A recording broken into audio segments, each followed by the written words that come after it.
creo que los jóvenes, los dos, Santos y el otro, estaban en la casa a las 11 y estaban bien dormidos y llegaron la policía aquí. Así. Y entonces hablaron con ellos ellos estaban a las 11, estaban dormidos. A las 11 estaban dormidos. 20 para las 3 llegó la ley buscándolos. 20 para las 3. Y ya les abrí la puerta y entraron y los levantaron y los esposaron. Los esposaron y los cargaron al carro y se los llevaron. 20 para las 3. ¿Y cuándo sabiste eso? ¿Cuándo te dijeron que Santos fue muerto? 10 para las 4.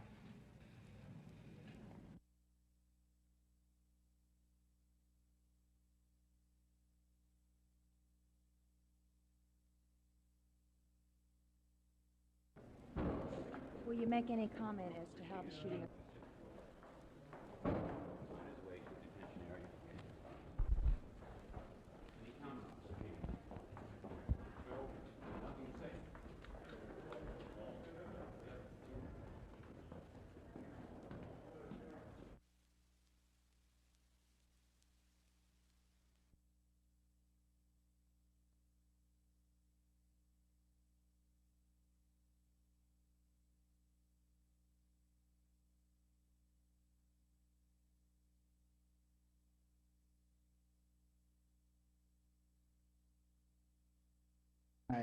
I consider my primary responsibility is to make sure that the facts are presented to the community before anybody.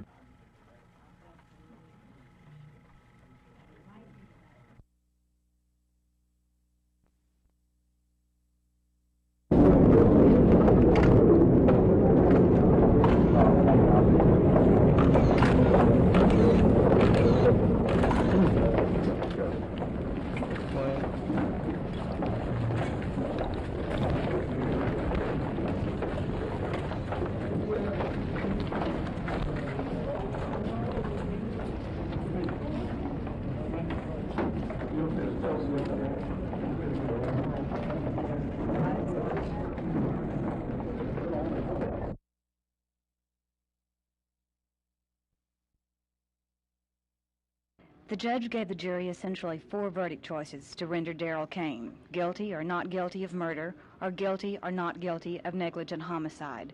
The 7-man, 5-woman jury retired at 11:30 this morning after taking with them the service revolver used to kill Santos Rodriguez, the photographs of his bloody body, and an hour and a half of impassioned final arguments. Kane was in tears when he left the courtroom after the verdict of guilty of murder was read.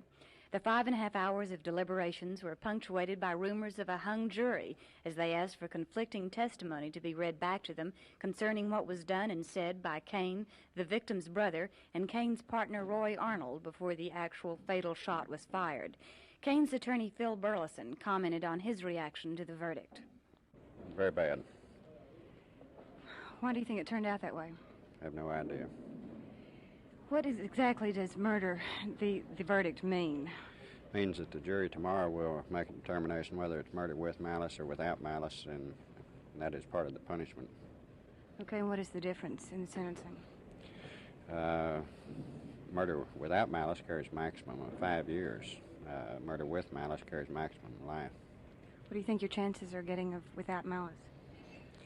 I don't know. I've got to reevaluate everything right now. Kane had pled not guilty, claiming that he didn't know the gun was loaded and that the shooting of Santos Rodriguez was an accident. Prosecutor Doug Mulder claimed that Kane had broken the law merely by pointing the gun at the child and that he deliberately shot Santos Rodriguez. Tomorrow, the jury will decide if the murder was with or without malice. Judy Hanna, Channel 8 News, Austin.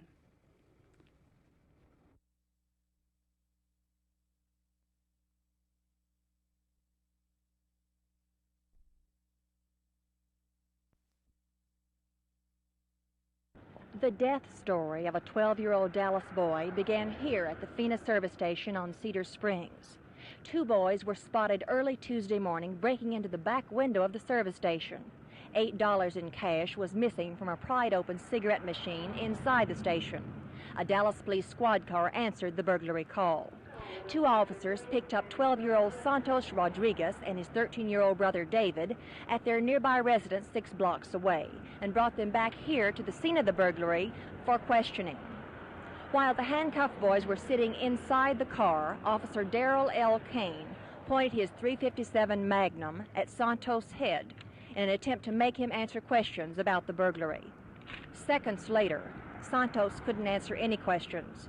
He was dead, with a bullet in the left temple.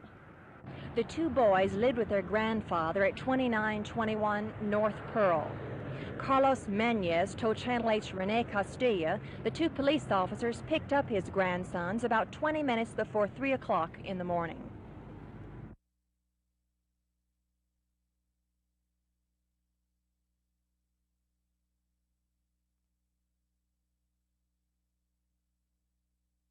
Mr. Menez just explained to us that at 20 minutes to 3, the police came by his home and picked up the 2 boys, Santos and David.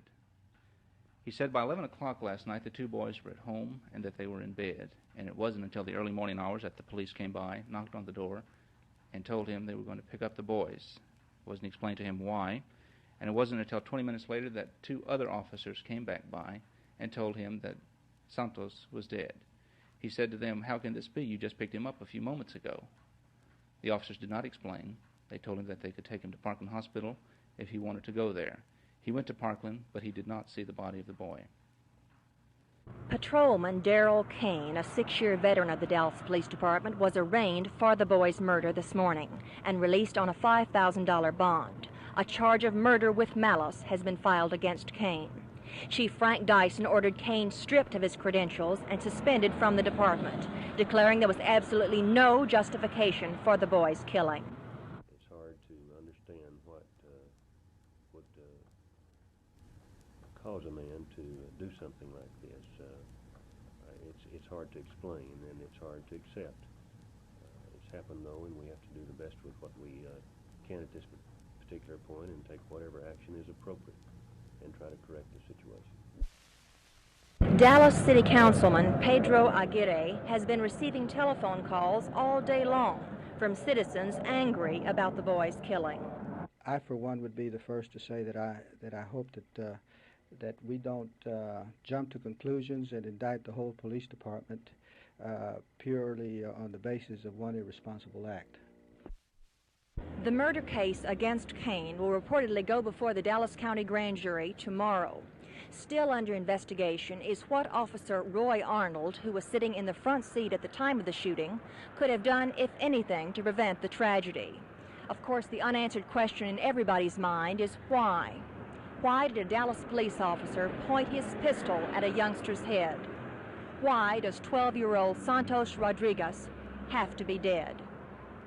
For Channel 8 News on the Move, this is Martha McIntyre at the Phoenix Service Station on Cedar Springs.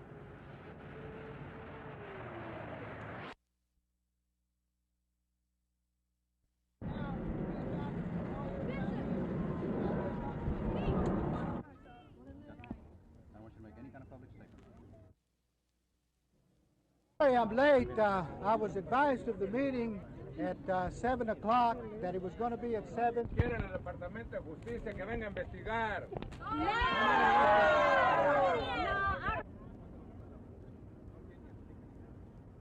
I'll support the councilman in all his actions in getting the answers to those. He was beat up badly. The other case. The American Indian was? Yes.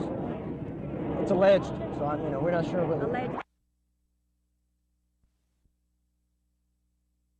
It's been alleged that he was involved in previous cases 2 years ago, of police brutality cases, and there are documented instances where it's alleged, and our community is very, very upset over the transpiration of the fact that he's been assigned to the barrio, assigned to our community, and of course that he's killed one of our people.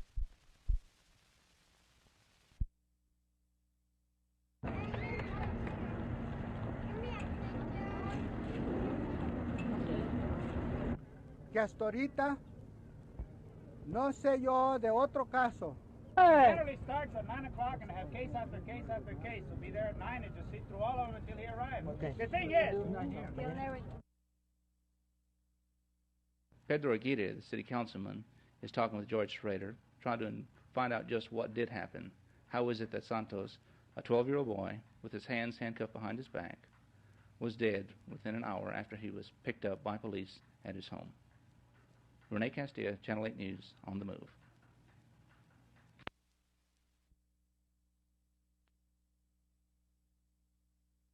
I see my role as presenting the facts to the community and assuring the people that our police department is responding in a very responsible way. Within 7 hours after the incident, the police officer responsible has been arraigned and charged with murder with malice.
Santos Rodriguez was born November 7, 1960.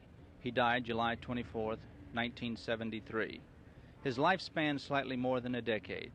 He is survived by his mother, 3 brothers, a sister, and a grandfather.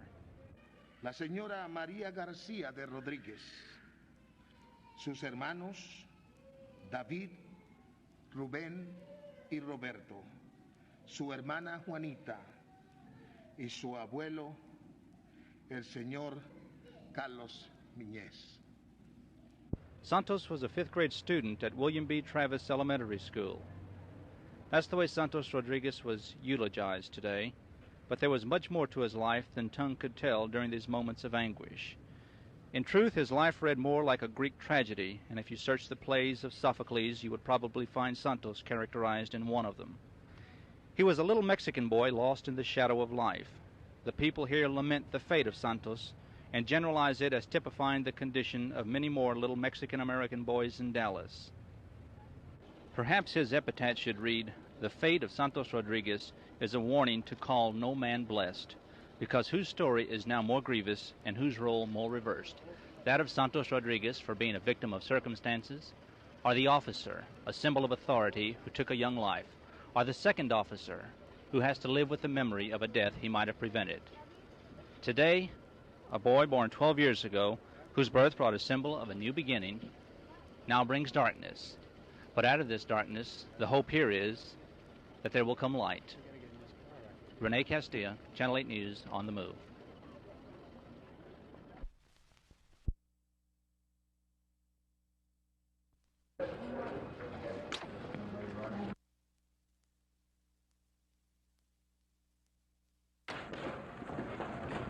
Hi, Lieutenant.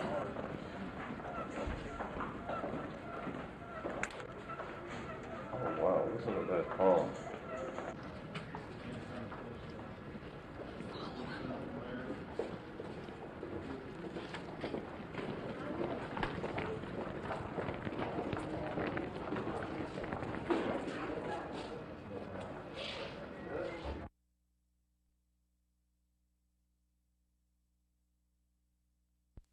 And I think it's rightful that you have these questions, and I hope that we hopefully something that would be beneficial to all of Dallas. Of us right now.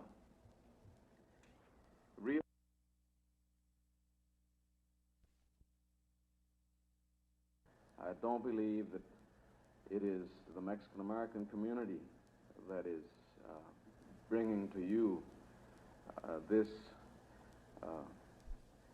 dastardly act. I believe that we speak, as Councilman Aguirre says, for many other people. What is it, Chief Dyson, that we have to do as members of the community and you as Chief of Police to ensure that your police officers adhere strictly to the rules and to the law as it applies to investigation and interrogation?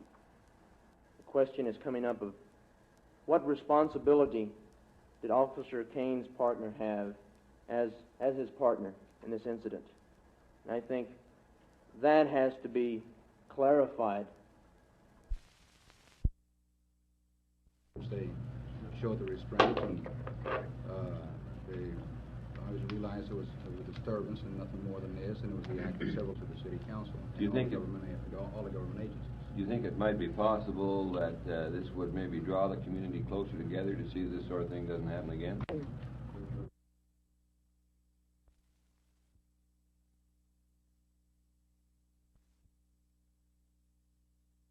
I think that's just a community question. I don't think anyone of us in this table can respond to it. I think the whole community can answer to that question, because it's not the problem of one particular community. It's the problem of the entire city. I think every citizen of Dallas has to be asked the same question.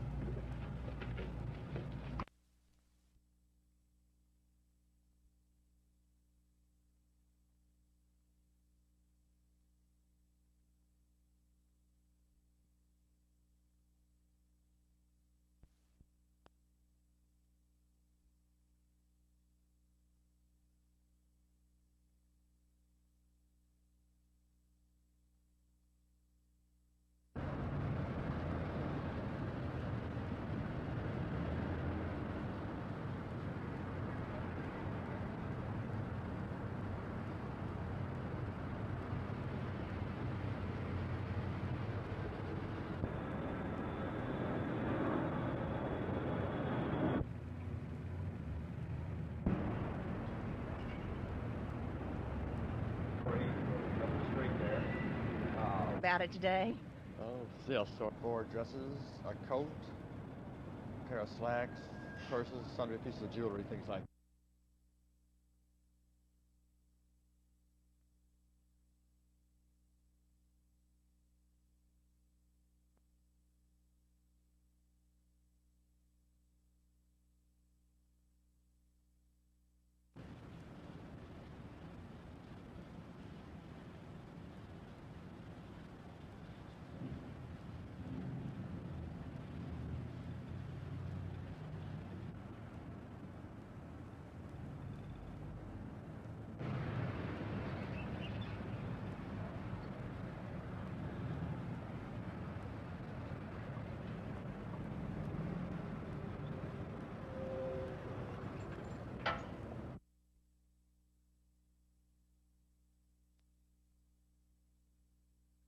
Any outbreak of violence, it does occur in a very fast and efficient manner, formal activity.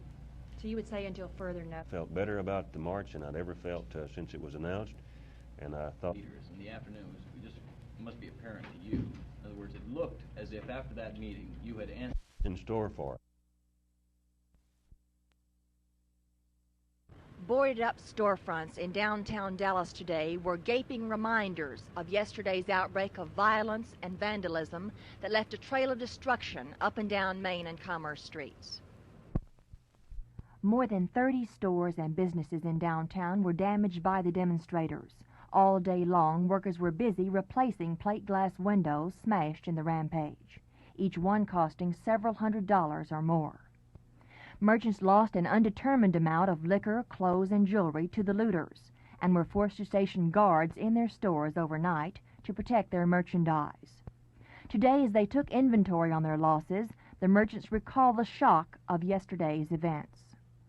We lost 13 plate glass windows, About 3 or 4 mannequins valued at $235 apiece were ruined. Coats were stolen, dresses were stolen. Some of the merchandise is pinned down and displayed. They pulled so hard they ripped the sleeves off of the garments, took the garments, the sleeve would be still hanging here in the window. The police department is still operating on full mobilization. Downtown, 4-man teams are patrolling the streets on the lookout for further vandalism. Other units are checking identifications. No arrests were made today, but the police force will be fully mobilized until further notice by Police Chief Frank Dyson. Martha McIntyre, Channel 8 News on the Move.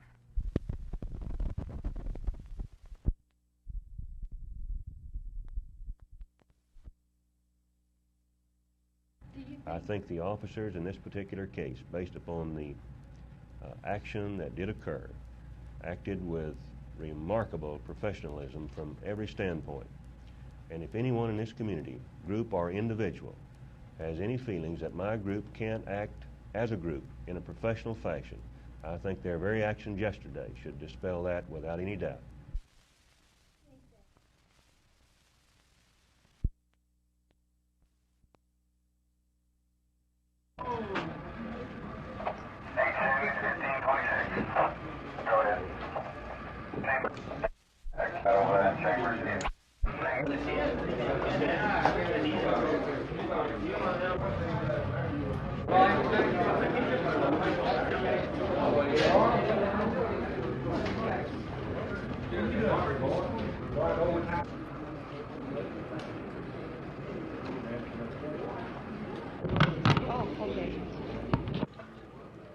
Proceedings, policies, and practices which staff, Chief Souter and Chief Steele, and the dual system of justice demonstrate a sincere desire on the part of the Dallas County Criminal Bar Association. And there is no reason for subsequent united presentation here to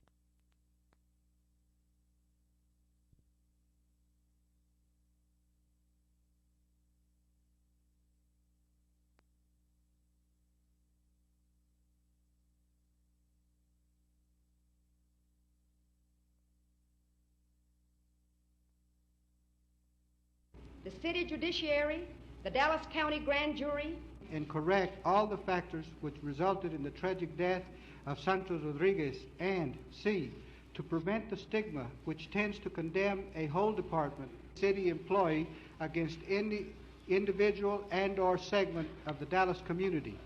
And whereas existe desigualdad en la ejecución de las leyes, justicia dual y trato desigual para las distintas secciones de nuestra comunidad y para las distintas razas, y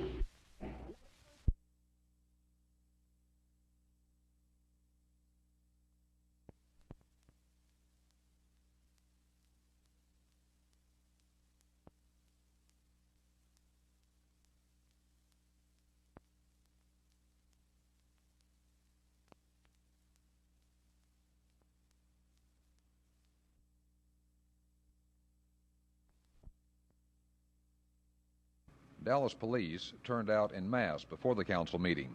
Police were criticized for not having enough men to control Saturday's protest demonstration downtown. They weren't criticized for that today. The rooms next to the council chamber were filled with members of the tactical squad. How many, city officials wouldn't say, only that it was enough to take care of any situation. They weren't needed. The council meeting was held without so much as a raised voice. But officials took no chances. Even the newsmen who cover the city council had to show their credentials. There was a big audience, many of them Mexican Americans who had come looking for solutions to an atmosphere in which a Dallas policeman could fatally shoot a 12-year-old boy last week. Their chief spokesman was Reverend Rudy Sanchez. He said there's been a dual system of justice in Dallas, that the police and courts system seems to weigh more heavily on the minority community, and he outlined ways that could be changed. His statement was made in conjunction with another by Bishop Thomas Chapey of the Dallas Catholic Diocese. We cannot undo what has been done, but we can look beyond.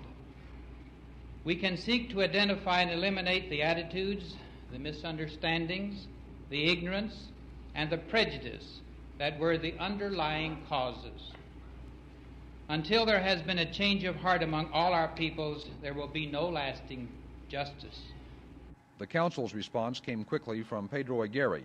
He outlined a resolution which put the council on record as agreeing there has been a dual system of justice in Dallas. Aguirre's resolution pledged that the council would act immediately to change that. And a change of sorts came even before the council passed Aguirre's resolution. The full text was read in Spanish for those in the audience who have trouble with English.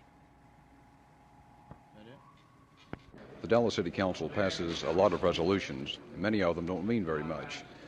But the members of the City Council say this time it will be different, that this resolution will result in positive change. Jack Hill, Channel 8 News on the Move.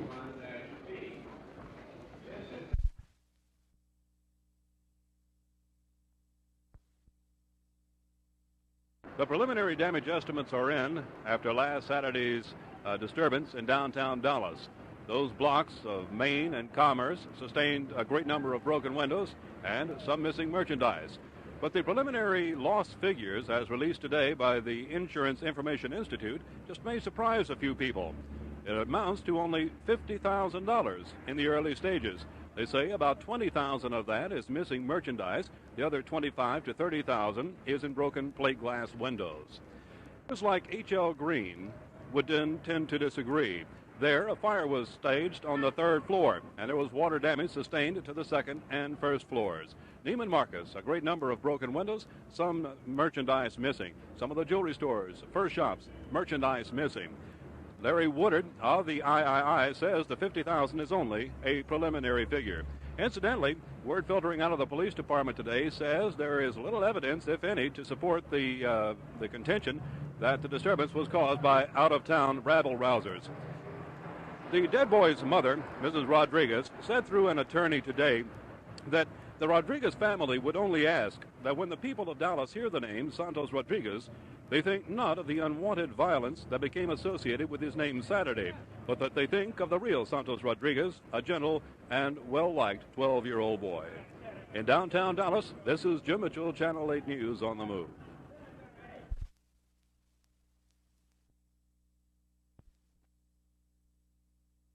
In violation of departmental policies and regulations and the code of conduct, Officer Arnold discharged his weapon and failed to report such circumstances and facts to proper investigating body.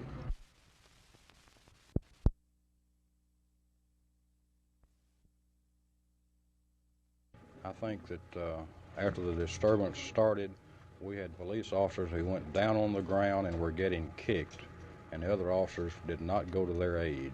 And this is something that upset us a whole lot.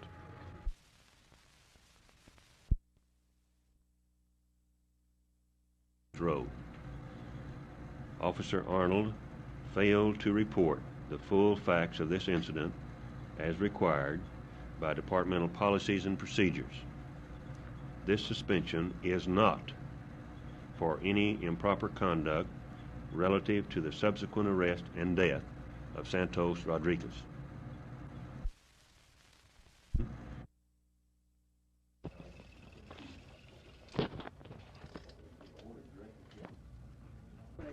Chief, could you give us some reaction that you have to the DPA's The meeting's presentation? still going on, and I have no comment to make until I can check with Chief Byrd and get the full meaning of the meeting. Will this be this afternoon? Yeah, I'm sure they'll conclude in a very short time. What are you leaving now, Chief? Well, I've got two matters building up on me. I'm going to take care of those, and if it's still going on, I'll go back in. Chief, have you made up your mind about Officer Arnold? That has not been definitely finalized. Bob, I may be in a position to make a statement.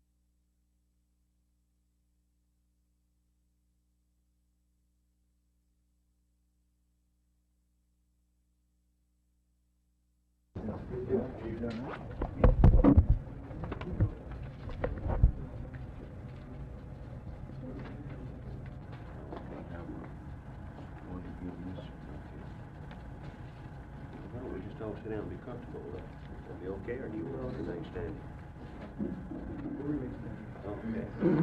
Inquiry pertained to progress being made in the construction of municipal recreational questions and concerns presented earlier. Chief, thank you very much. Yes, The test is later to report the firing of his pistol and the withholding of that information. Anything that you might like to take a look at. American youth at Pike Park and the police records of youngsters arrested in Pike Park following the Santos Rodriguez shooting. To my knowledge, For that reason, there are standard procedures and established. there is no record of harassment in Pike Park of Mexican-American youth. Faced by personnel of Internal Affairs is a number of complaints received with an investigation. Persons called to report an incident, but they will not give a name or address, time or two. The Pikes Park Committee, headed by Reverend Rudy Sanchez, marched into the police station this morning to confront Chief Dyson with a list of 7 demands. They demanded that suspended policeman Roy Arnold be arrested as an accomplice to Darrell Kane in the killing of 12-year-old Santos Rodriguez last month, and that Dyson recommend to the Dallas County Grand Jury that Arnold be indicted. Noticeably shocked at the confrontation, the chief stood rigidly in front of the group as the members one by one made their demands. Several questions dealt with the promotion of Internal Affairs Director Robert Dixon to Deputy Chief over Central Patrol. We demand to know why Deputy Chief Dixon was promoted to his present position, since his record includes leading the raid on the Tomas Rodriguez home on February 18, 1971, a mistaken apartment fiasco that left Mr. Rodriguez with 8 bullet holes and Mrs. Rodriguez crippled for life after police shotgunned her cap off. We demand to know if Dixon's present reward had anything to do with the fact that during his tenure, hardly any charges were brought against patrolmen for police brutality. We demand to know what percentage of the police force are Chicanos and how many of these are full-rank officers, and where are these officers assigned to. Reverend Sanchez told the chief he has a week to come up with the answers to their demands. I was not aware of what you had planned for this meeting, but I can assure you that in the future, presently as in the past, I'll be most anxious to work with any group, any individual in making our community a better one for everyone. After Dyson left the meeting, Reverend Sanchez told me he doesn't think the chief should be the only one to have a voice in who becomes director of police internal affairs. Our community says that it's now the opportunity for the community at large to find out that citizens ought to participate in the selection of this man who shall be heading the Internal Affairs Division in order for community to respect the one who deals mostly with police brutality, police malconduct, and we feel that this is where we as a community at large should zero in, and we're asking for the entire community's sake, not just for one segment. The Mexican-American Committee refused to say what they will do if Dyson does not meet their demands. Martha McIntyre, Channel 8 News on the Move at the Dallas Police Station.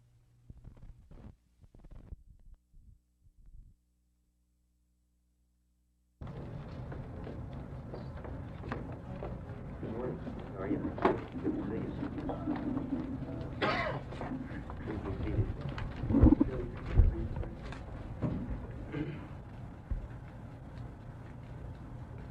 Chief, he wants to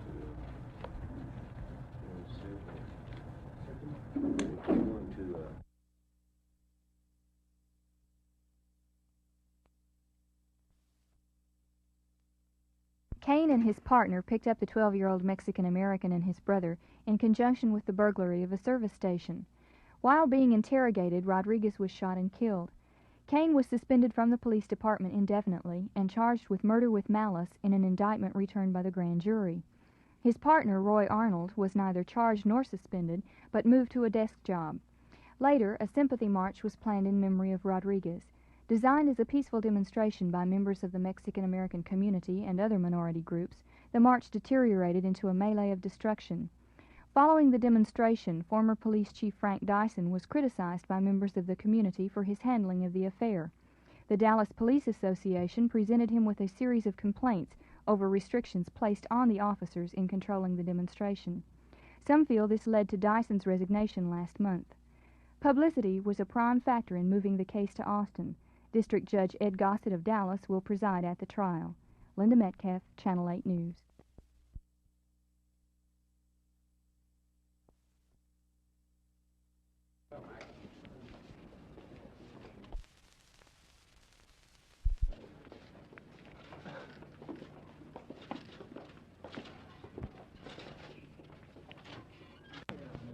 How they all feel? I don't know. Talk to Luke about it.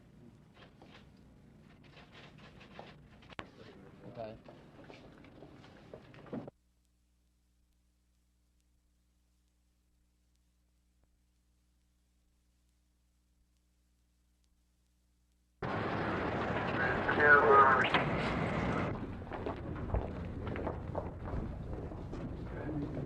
We've come to a time, it seems, and we need for our people to... 1 week from today, Friday, August, place Dixon as head of internal affairs.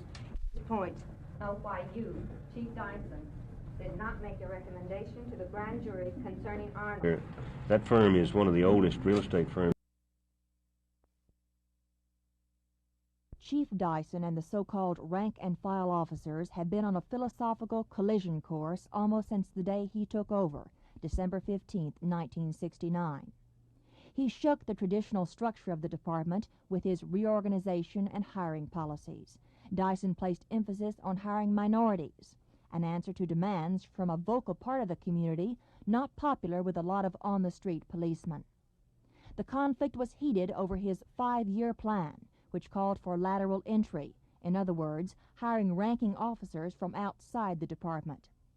Then the criticism peaked when Dyson ordered his men to take a non-active stance in handling demonstrators in downtown Dallas, July 28th of this year.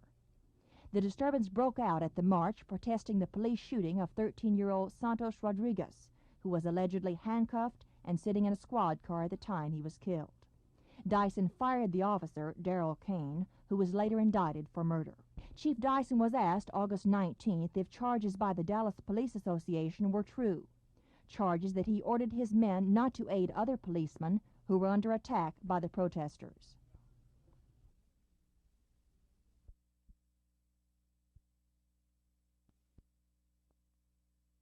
Speculation is running that the man to succeed Dyson might be Assistant Police Chief Don Byrd. On the other hand, that successor could be brought in from the outside. City Hall observers were buzzing over Dyson's announcement yesterday that Byrd had been put in charge of all hiring and firing. City Manager George Schrader found out about Dyson's decision only this morning. He was asked if he tried to get Dyson to stay.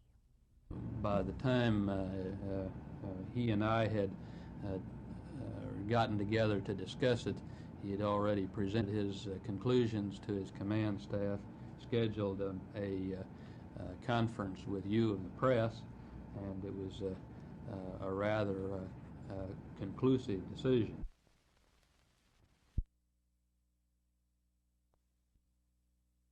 I think there's always a plus in getting somebody from within your own ranks. On the contrary, though, some people say, well, there won't be any personality involvements if you go outside.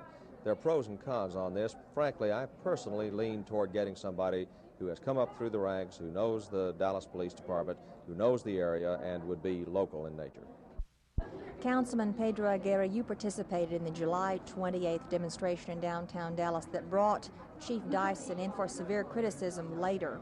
And you said at that time that the Mexican-American community would like to have some input into choosing the leadership within the Dallas Police Department. Now that Dyson has resigned, what kind of voice do you think the community will have in the selection of a new police chief? As far as how much input we should have, as a member of the council, I would expect the city manager to consult with the city council in making this decision. However, the ultimate decision belongs to him. Well, on behalf of the Mexican-American community, you have said that the whole community should have a voice in the selection of leadership within the Dallas Police Department. Now that you have the opportunity, aren't you going to take it? Oh, I hope so. I hope that we have the opportunity to review the candidates And if there's any one candidate that is proposed that is objectionable to any segment of the community, I would expect that segment to speak up. And if it happens to be in the area that is normally associated with my seat in the council, well, then I would certainly speak up. The 4-year career of Frank Dyson as chief of the Dallas Police Department was full of innovations, new programs that created controversy without and within his own department. But whether people disagreed with him or not, everybody agreed on one thing. Frank Dyson was a driver and an innovator. He made mistakes, but he tried hard. In the words of one of his top men, Dyson couldn't stop, couldn't pace himself. To stay alive, he had to get out. His family knew it, and he knew it. But what kind of results did Dyson's work produce? These are the programs initiated during his tenure. Minority hiring, a one-to-one hiring practice, and recruitment of minorities only. The 5-year plan, which included decentralization of the department, specialization, and lateral entry. Educational incentive pay. A policeman's salary was increased for each semester hour he earned. The requirement that new recruitments have 45 college hours. Operation Get Involved, which started beat meetings in neighborhoods. Hiring civilians on the management level, and acceptance of federal funds to create the tactical squad and upgrade the legal department. But what kind of acceptance did these programs have with his own men? Well, among the ranks, feelings about Dyson's new programs are mixed. One of the most controversial is the 5-year plan.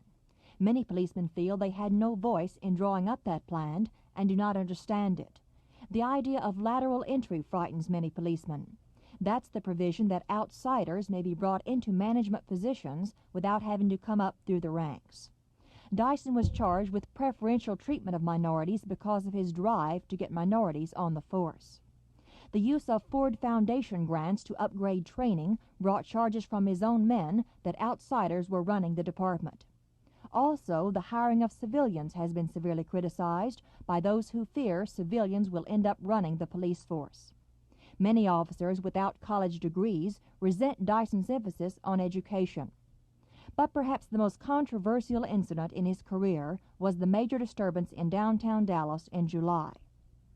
A peaceful demonstration over the police shooting of 13-year-old Santos Rodriguez turned into violence. Several policemen were attacked by the demonstrators. Windows were smashed on Commerce and Main Streets, and stores were looted. Throughout the demonstration, Dyson's policy was one of restraint.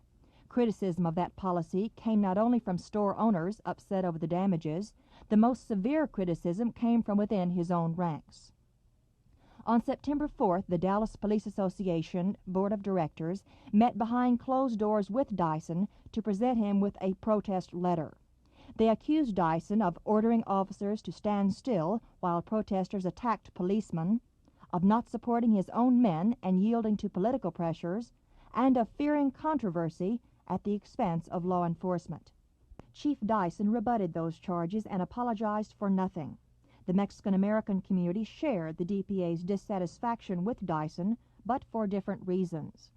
On August 24th, the Pikes Park Committee, headed by the Reverend Rudy Sanchez, presented a list of ultimatums to Chief Dyson. Officer Darrell Kane had already been fired and indicted for allegedly murdering 13-year-old Santos Rodriguez. But the Mexican-American community wanted to know why Kane's partner, Roy Arnold, had not been arrested too.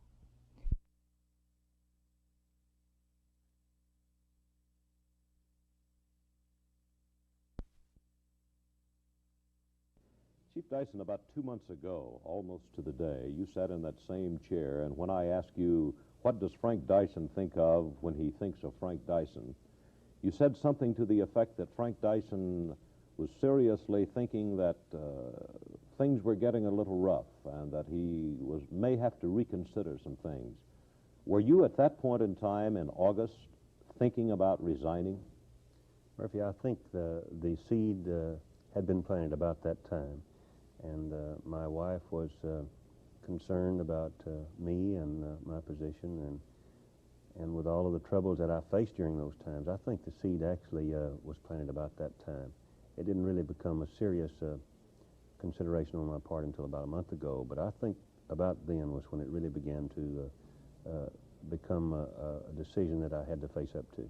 Was there something you said about a month ago, serious consideration?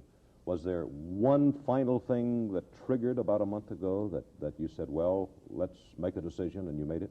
No, I don't think any one factor, Murphy, had anything to do with the timing of it. I think the new position that I've taken finally began to finalize in our discussions, and I think that had more to do with the timing than anything else. That is with real estate, with Bolands and W.C. Dub Miller, that you will be going into approximately December 1. Yes, about December 1, I will join that firm and begin a new career, and I'm hopeful that it will be an exciting and a rewarding career for me. I'm convinced it will be.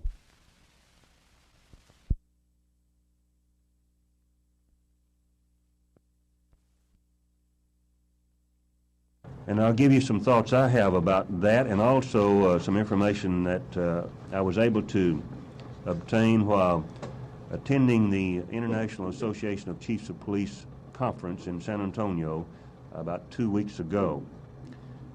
During that conference, the 30 police chiefs of the 30 largest cities in this country met and discussed mutual problems. During that discussion, it was learned that the majority of cities, of the 30 largest cities in this country, are experiencing about the same type of crime situation that we are. Decrease through the first 6 months of the year, an upswing the last 6 months so far. This man brought to Dallas law enforcement what no other chief of police has ever brought. I've been here some 35 years, and I've never seen the likes of this man. He was fair, he was unbiased, he was strong morally.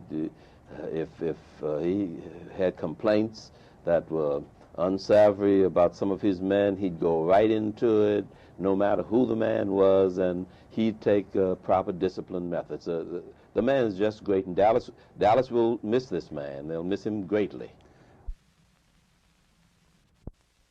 He has done much for the black community, and not only the black community, but for the minorities in the city, in the hiring practices, and also as far as the procedures of arrest and so forth within the community. So it's rather a tragic thing that he's leaving. We just hope that he can be replaced with a person of his caliber.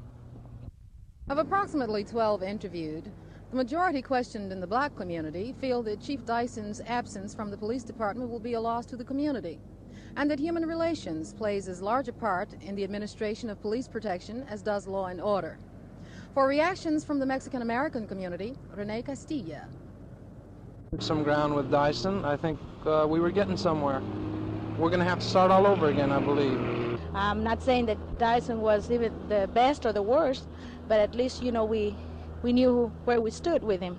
Now what worries me most is the future for the Mexican-American. His resignation, that just means... It is not known definitely who will succeed Frank Dyson, but whoever it is, some members of the Mexican-American community feel that sensitivity to the needs of minorities should be one of the qualifications for the job. Rene Castilla, Channel 8 News.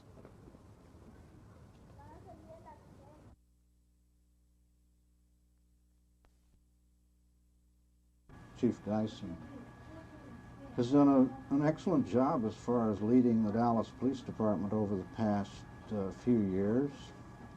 He's seen his mission as bringing about change, upgrading the various areas of the department, and which is a tremendous plus for him and the city.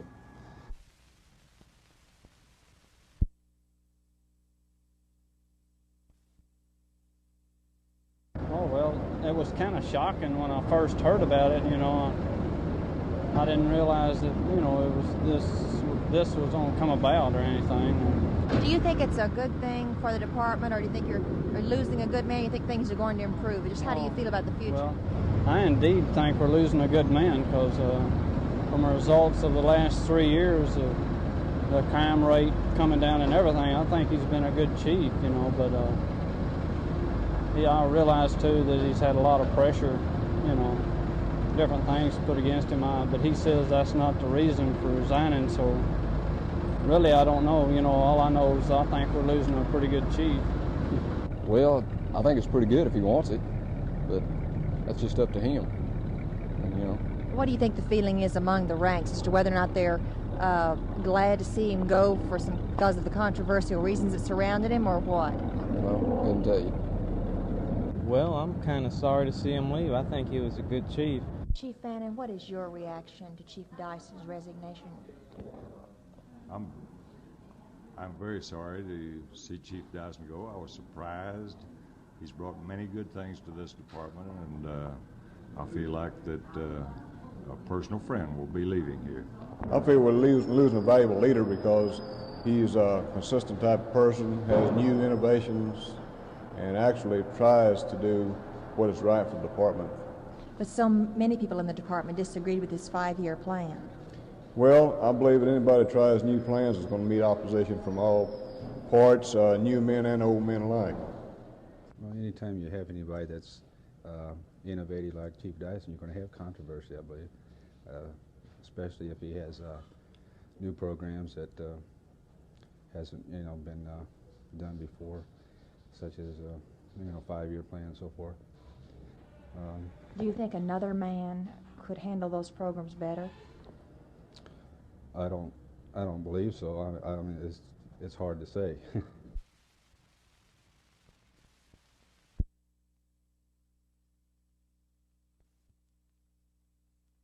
As a police officer, with 23 years in the Dallas Police Department, it's in his blood. It's in every policeman's blood. Otherwise, he doesn't stay.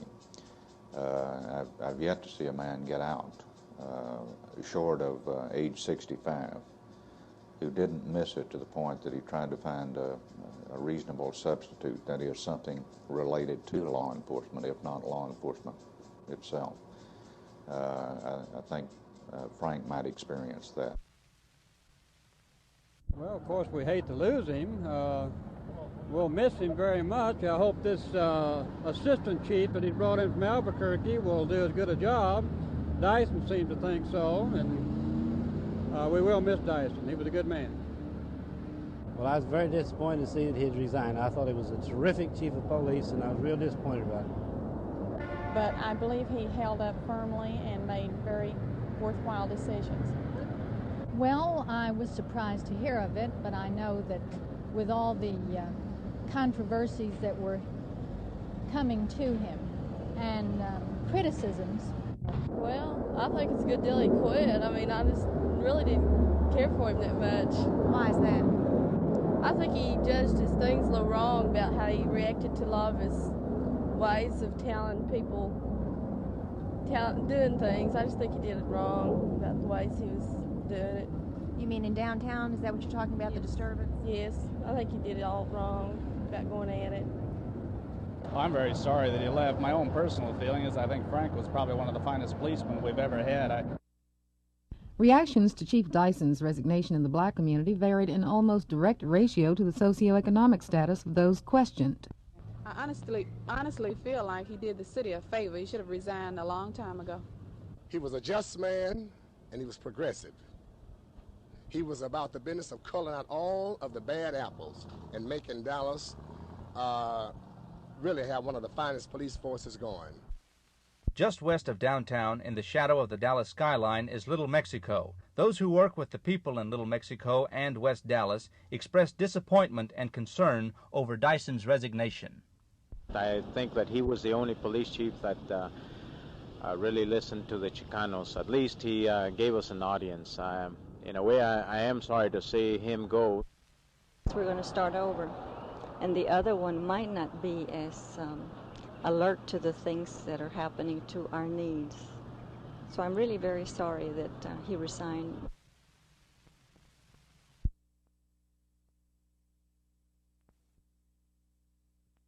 Well, I thought he did a very poor job of handling the riots we had here. In what sense? He did not allow the officers to protect their own other officers, and he did not allow them to protect the people who own the property up and down the street here. Well, it don't make no difference to me because I don't care what he do. You know, it's his business. He can do what he wants. Because I'm finna leave town anyway. Well, I really thought he was as good as any man could have been in the office. He was put under a lot of pressure. It's enough to wear one out. I felt he was doing an excellent job. I'm sorry to see him leave the situation. I think he was fed some bad information, and I think that the controversial 5-year plan and the Ford Foundation hurt him more than anything else. But I think as an individual, he was one of the finest men we've ever had.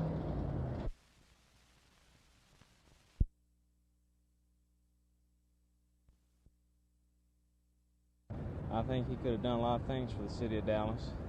That he did not, you mean? Well, I really don't know how to answer that. He needed a lot of time to do a lot of things, and he just didn't have it. The thing that I wanted to accomplish was to bring about change, bring about a different direction, a different feel for what needs to be done, planning consideration for gearing up today of what will be required of us tomorrow. Those are the things that I wanted to really get across and establish in such a solid fashion until they'll not go away quickly and they'll not die. And I think I've done that, Murphy. I think that the direction that the department in which it's now headed, I think the impetus it's had in terms of planning for the future, in terms of upgrading human resources, I think these are tremendous changes that have been brought about, and I think they'll stay. I'm hopeful they will. The man who calls himself the policeman's policeman was presented to the City Council this morning as Dallas's acting police chief, effective immediately. The choice was in the hands of City Manager George Schrader, and the Council endorsed his decision. Mr. Mayor, council members, I thank you, one and all, for your confidence in me, and I pledge to you that I'll do my very best in making our department the best in the country. Frank Dyson was there too, the chief who quit this week in the wake of controversy over July's downtown disturbance. Dyson said he wanted to end his career on a positive note. I want to think of the good things that have happened during those 4 years and forget about the bad. I have great respect for the city leadership in all phases, and I have great optimism for this community. What does the City Council think of the new police chief? Mayor Wes Wise and Councilwoman Lucy Patterson had these thoughts. I think he's going to be easy to talk to. He's going to be very direct, just as he was at the news conference today. He's going to be explicit. You're going to know exactly where he stands, and I think the people relate to that in this day and time. Well, from what I've heard of his background and from what I've heard specifically of what he did in Albuquerque when there appeared to be a problem with the Mexican-American community, he went to the community, talked to the residents in the community, and worked with them. I think if he will go, if he has done this in the past, it indicates to me that he would be willing to do this in the future for the city of Dallas. The general feeling about Byrd among Dallas policemen is optimistic. Many policemen think Byrd will communicate with the men in the field more than Chief Dyson did. Some feel Byrd will be more straightforward and less of a public relations man. Others hope Byrd will carry on Dyson's 5-year plan, but inform policemen about exactly what the plan means to them. In general, approval was the policeman's reaction today. He's one of the finest men that ever lived, and we're awful happy about it down here. Well, boosting morale, that's the main thing right now that we're all wanting. I've known Chief Byrd for quite some time, and I know him to be honest, sincere, and dedicated. He also knows the problems of the city. He knows the problem of the organization. I think he'll be an asset to the city of Dallas.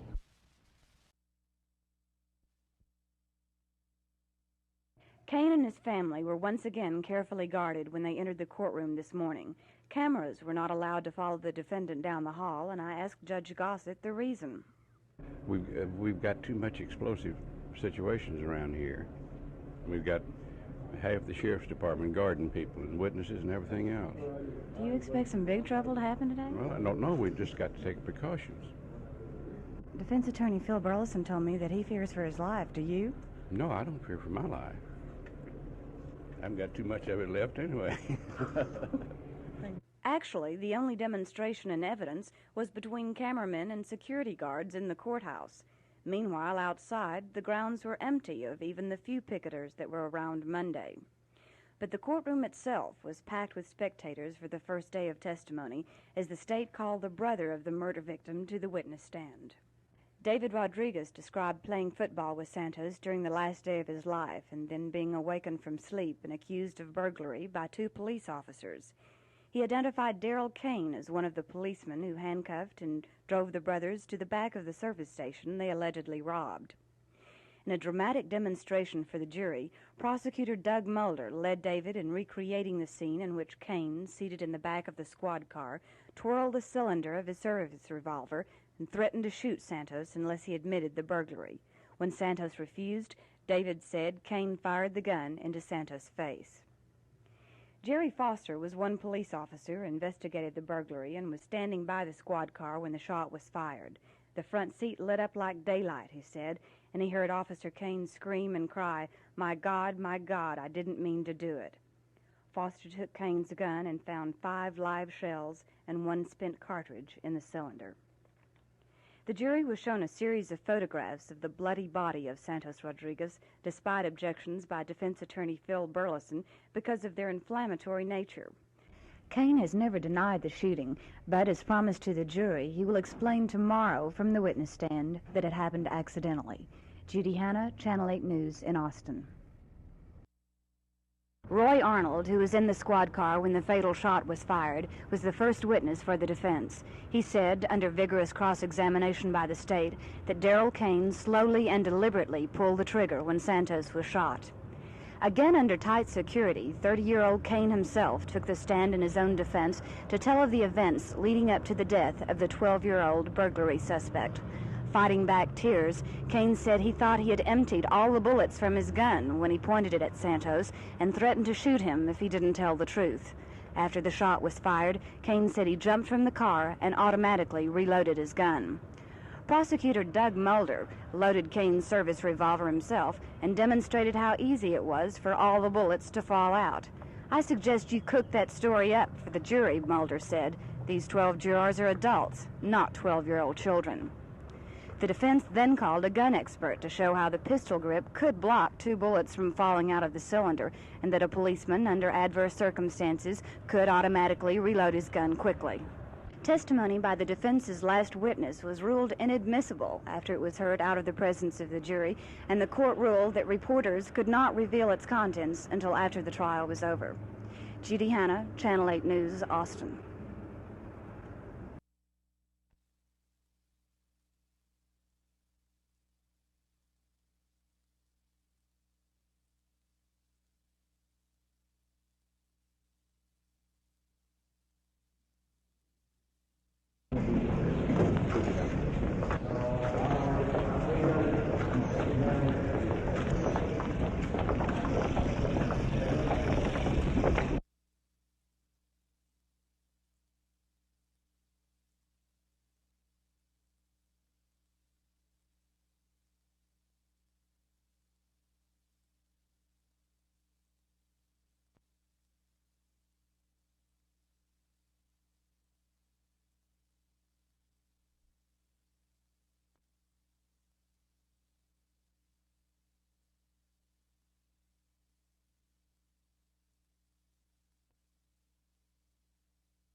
Darrell Kane insisted he did not know the gun was loaded and that he didn't mean to shoot 12-year-old Santos Rodriguez to death last July. But after almost 6 hours of deliberation, the jury decided the murder was with malice, and though that carries a penalty of from 2 years to life, he received a 5-year sentence. Kane now goes back to Dallas to turn himself in to authorities. I asked Ruben Sandoval, special prosecutor hired by the family of the victim, if that 5-year sentence would satisfy the Mexican-American community. I'm not so sure that the length of the sentence is the issue in this case. I think the idea is that hopefully you know, the trial and the fact that he was found guilty and the fact that he was not allowed to remain free and that he was sentenced to the penitentiary, and regardless of the time, it should act as a deterrent and avoid this kind of situation in the future. Mr. Burleson, what is your reaction to the verdict? My reaction is we're going to appeal. What is your overall feeling about the trial? As I told jury, I thought that he was innocent, that it was a result of an accident or a mistake, and that the gun was not loaded, and therefore, in light of where we are, the only thing I can do is appeal. Does the fact that the truth serum theory was not admitted into evidence have any weight on the fact that the jury returned this verdict? Well, we would not have offered it if we didn't think it would have some bearing, and therefore the exclusion of it will be one of the points in the appeal. Testimony concerning the truth serum was not heard by the jurors who deliberated in this room, and reporters were ordered not to report it until after the trial was over. 2 days after the shooting, Cain was given a so-called truth serum, the result of which indicated he believed the gun was empty and the shooting accidental. The judge ruled that such a test was equivalent to a lie detector test, which is not admissible because it's regarded as too fallible and too influential on a jury. Judy Hanna, Channel 8 News, Austin.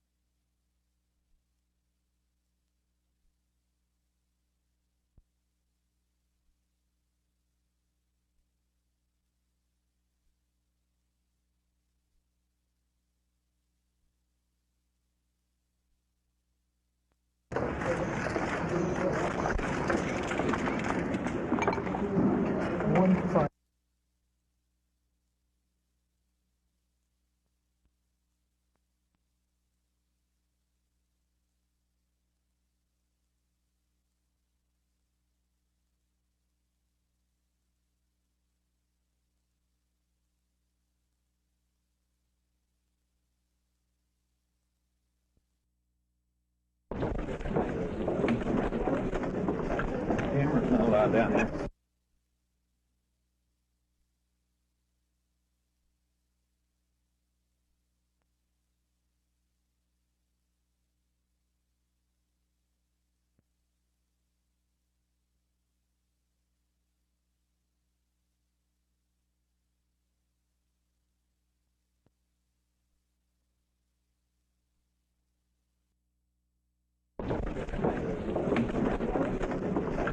Camera's not allowed down there.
Assistant DA John Sparling summarized the facts of the case, reminding the jury that the last words Santos said before dying were that he was innocent of the burglary Cain was trying to get him to admit. Cain's attorney, Phil Burleson, reasoned that the former police officer used poor judgment and stupidity in putting a gun to the boy's head. Cain thought he had unloaded the gun, but the mistake was that one fatal bullet accidentally lodged in the cylinder. Prosecutor Doug Mulder said the whole situation sounded like Nazi Germany in Dallas County. It wasn't an accident, he stressed. Kane was disobeying the law when he pointed the gun at the handcuffed child in the squad car. He accused Kane of police brutality, deliberately shooting Santos, and of lying about the facts. Darrell Kane has tarnished his shield with the blood of Santos Rodriguez, Mulder dramatized, by holding up a police badge, making it mean, in this sign, I murder.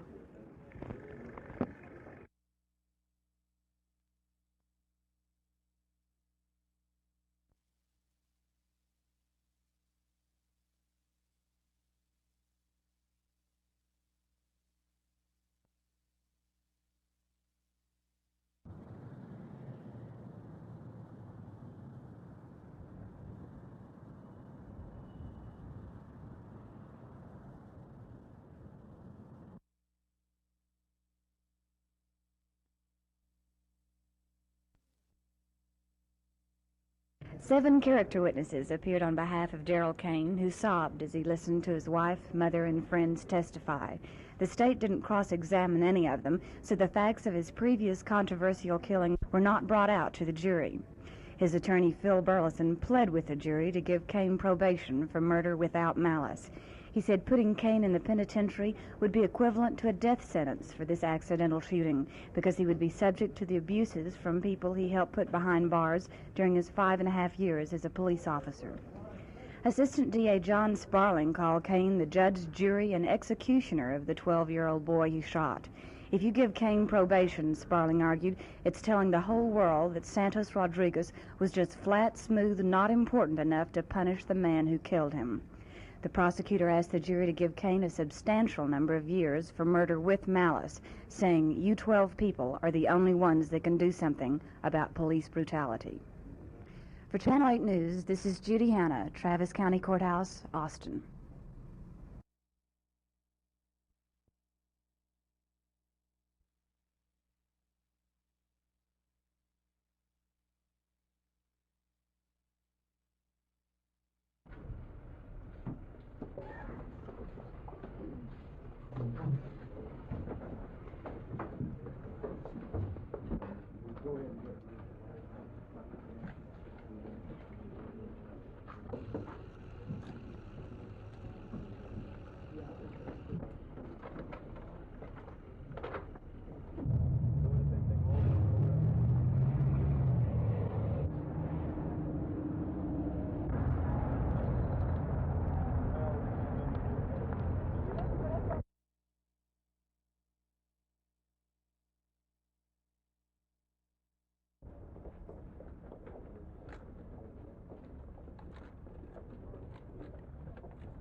The judge said he had no idea what turn this case would take, but beginning tomorrow morning, it will begin its turning.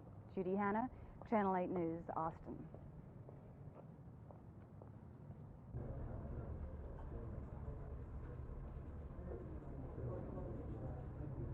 As massive as the Travis County Courthouse looks from the outside, inside it's another story. Proceedings were delayed for over an hour to find courtroom space for the Dallas contingent of state's attorneys, defense counsel, and Judge Ed Gossett. Meanwhile, we talked with the judge about this first day's activities. What sort of motions are before the court this morning? Well, he's always got his pocket full of motions, and the district attorney's got some motions to make him behave, and he's got some motions to make the district attorney behave. So I've got to listen to both of them. Do you expect to have a jury picked by this evening? Oh, we're going to pick the jury today. If we have to sit tonight, we're going to be ready to start putting on testimony in the morning.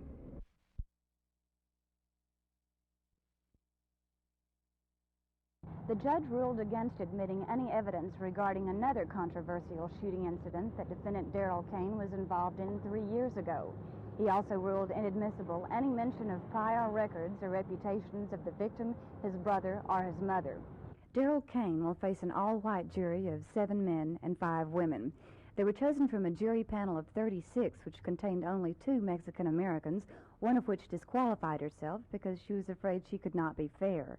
Meanwhile, outside, a small group of Chicano picketers were publicizing a rally this Saturday calling for justice for Santos Rodriguez and protesting police brutality. The basic reason for the rally is just to tune people in on what has happened in the past, and also we hope to come up with some solutions so that this will not happen anymore. There are very innocent people being killed by policemen. Travis County Sheriff Raymond Frank admitted that he had put on extra security around the courthouse because he had heard rumors that there might be trouble from local Mexican Americans. I expect tomorrow that there will be demonstrations because, you know, the Mexican American element here in town would like to see a Mexican American on the jury, and of course none was selected, so I'm sure this is going to create demonstrations and things like that. Testimony and perhaps other less decorous activities will begin at 9 a.m. tomorrow morning. Judy Hanna, Channel 8 News in Austin.